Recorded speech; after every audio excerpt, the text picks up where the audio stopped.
Okay, so the first one is going to be breakfast. This is essentially a leftovers frittata.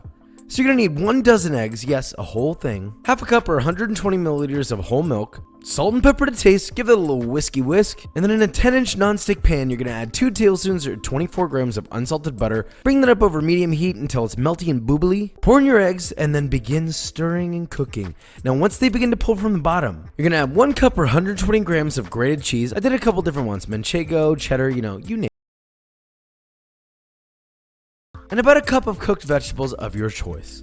Gotta mix the spinach and broccoli, you do whatever you want. Mix it until evenly distributed, and then place it into an oven preheated to 350 degrees Fahrenheit for about 25 minutes. Or until it looks like this. Look at that. This is a thick frittata. Now just let that cool to room temperature, or you can serve hot. It's up to you.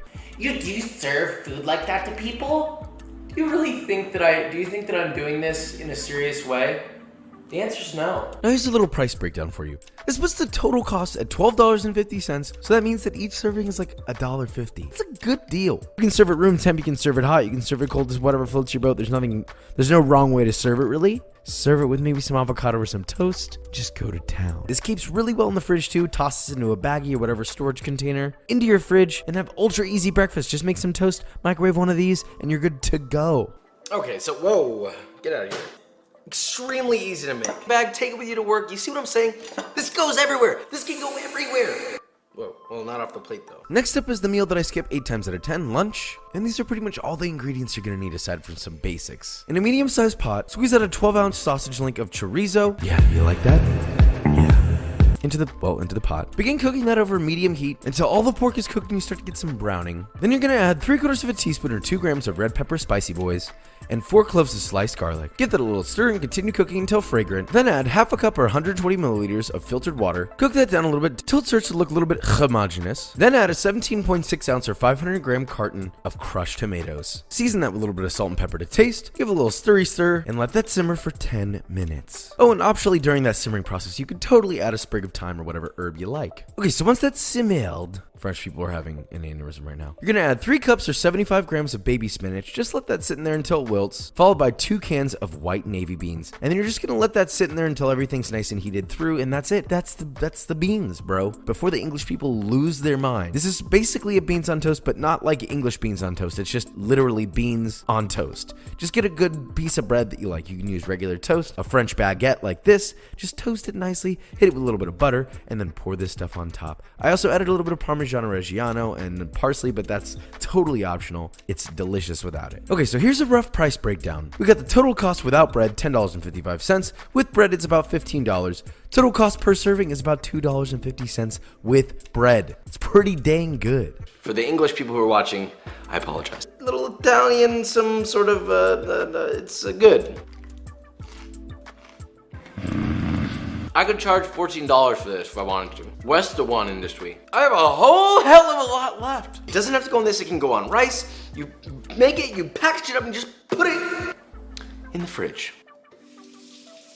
Now for dinner, we're gonna be doing pasta aglio e olio. Did I do that right? I hope so. Now you can eat it straight up as is, but I also cooked off some chicken breast and roasted some vegetables, which brings me to another point. If you take a boatload of vegetables like this broccoli or these carrots, toss them with a little bit of oil, some salt, pepper, you can also put spices on them, and you place them in an oven and set to about 425 Fahrenheit, just until they get a little charry, a little soft, kind of like this. Then you can just make a bunch at a time, store them in the fridge, and then you've got loads of vegetables to use and other things, but I'm off my soapbox with that. Okay, so before we make our pasta, let's prepare our chicken boobies. I used bone and skin on split chicken breasts. You can do 5, you can do 10. I just did 2 here. Now I did this in a stainless steel pan where I kind of like filled the bottom with herbs and lemon and all that stuff. But you can also just do it plain on a baking sheet if you have a bunch of them. There's no problem with that. Just drizzle them with a little bit of olive oil, rub them down, season them heavily with salt and pepper, and then place them in an oven set to 425 degrees Fahrenheit or 220 degrees Celsius for about 25 to 35 minutes, or until the skin is nice and crispy golden brown and the interior registers the appropriate temperature for chicken, which is 165 degrees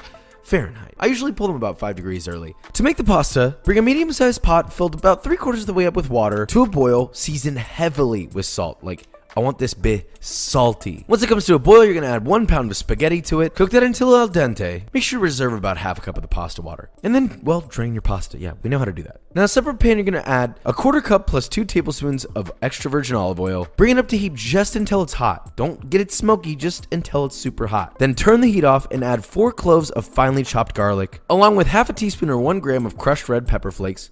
Swirl it around, let it get nice and fragrant. Then add your pasta to this pan, toss very well to coat. Adding your pasta water, then toss, make sure to make a humongous mess. I never get the right size pan for this for some reason. Then adjust the salt levels and add a 1/4 cup or 10 grams of finely chopped parsley. Toss that together. That is the easiest pasta of all time and it's so cheap to make. Just serve that onto a plate with your chicken and your roasted vegetables. You get it, you know? And also you could just have the pasta by itself. It's incredible by itself. Okay, so here's a little price breakdown. With all this put together, we got a total cost of about $16 per serving. For about 3 people is about $5.25. Not too shabby. Okay, so it's time for bonus round, which is basically just going to be an instant ramen remake, since we're on the subject of college students a little bit. Start off by cutting some nori into strips, thinly slice some green onions, cut up some protein that you might already have pre-prepped, whatever meat. Doesn't matter. If you're making some sort of a miso instant ramen, then I would really recommend that you cut up some corn. You can leave it raw, you can grill it, you can char it, or honestly, I think it's great raw. And I know a lot of people are gonna be like, ew, gross. It's really common, all right? So once you got all that gathered up, let's make some soft-boiled eggs. However many you want, just bring a small pot of water to a boil, gently submerge your eggs, and let them cook for about 7 minutes. Then immediately cool them down in an ice bath until they're warm, about a couple minutes. And then gently peel them, and look at that. You've got a beautiful soft-boiled egg. Now, for the meat, you can heat it however you want. I had some leftover pork chop that I cut up. I crisped it up in a pan. I added a couple tablespoons of mirin, a couple tablespoons of sake, and a couple tablespoons of dark soy sauce, and let that reduce until we got a nice syrup to coat. Now we're ready. You just need to choose a ramen that you want. Now, I've got all these different choices here. I decided to go with this Nissin miso ramen. It looked pretty good. So, yeah, just prepare it according to packaging instructions, get it in your bowl, and top it with all of your beautiful toppings. We got that green onion, we got that soft-boiled egg, we got that crispy but glazed meat. It's just like a classic bowl of ramen. And if it's good instant ramen, honestly, it's pretty close. Now, obviously, nothing will ever substitute, but yeah. Gotta say, this ramen really looks like, well, ramen. Let us embark. I haven't had instant ramen in like 6 or 7 years, so it's really good. It was just a spicy meatball. The sodium sweats. It's actually got some like sustenance to it. It's not just like noodles and salty broth that isn't really even broth. But do you want to know what isn't noodles and salty broth?